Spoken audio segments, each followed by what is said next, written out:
So trials which recruit primarily younger white males force us to generalize those treatment effects to the care of women, older adults with cancer.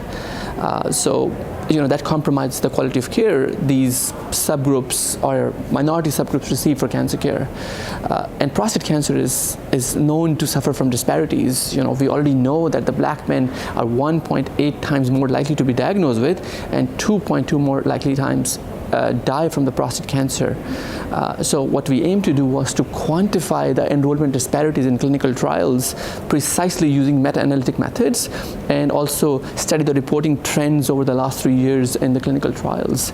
So what we did was we identified the prostate cancer clinical trials of the last 30 years, and we went and collected data on enrollment of different racial, ethnic categories, older adults, and then we used enrollment incidence ratio measures to compare the enrollment trends over time and to study how these trends have changed.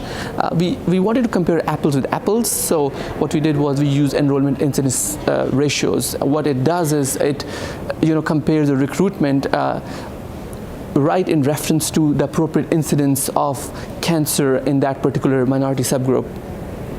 And our findings are striking. I mean, we already know that disparities exist, but I think what we found was quite enlightening.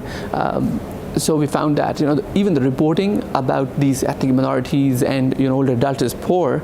There are only less than 10% trials which report all U.S.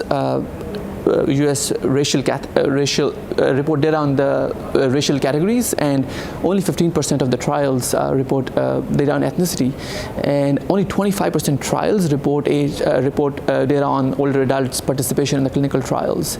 And we found that the participation of black adults, Hispanics is remarkably low, and especially I think black patient, the enrollment incidence ratio was 0.4, and in simple words, for if 16 black patients are expected based on their incidence to be participating in the clinical trials, only 6 were participating. If 9 Hispanic participants were expected to be there, only 4 were there. So you see how little representation these minority subgroups are getting in these clinical trials.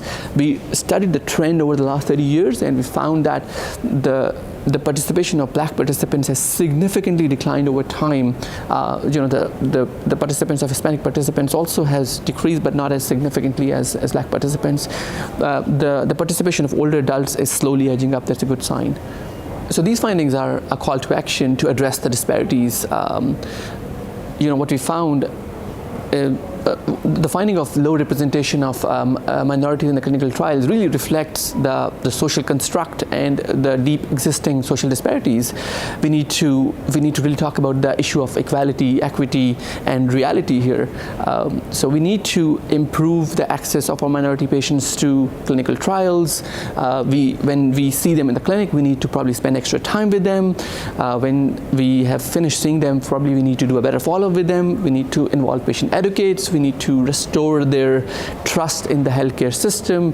Maybe what we need to do is to focus more on representation of minorities in the healthcare task force. I think lots of great efforts are already underway regarding this effort, but I think we need to do more.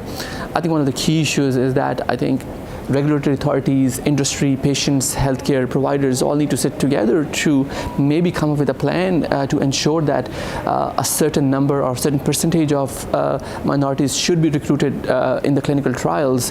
And we have to we have to do it in a way that doesn't hamper progression. Maybe we could come up with a mechanism in which after the reporting, maybe we should sit together and come with a mechanism that doesn't slow innovation. For instance, you could still design the primary trials to report the primary endpoints, but the trials may continue to recruit a certain percentage of minorities even after that to ensure that there is generalizability of these results to the minority populations.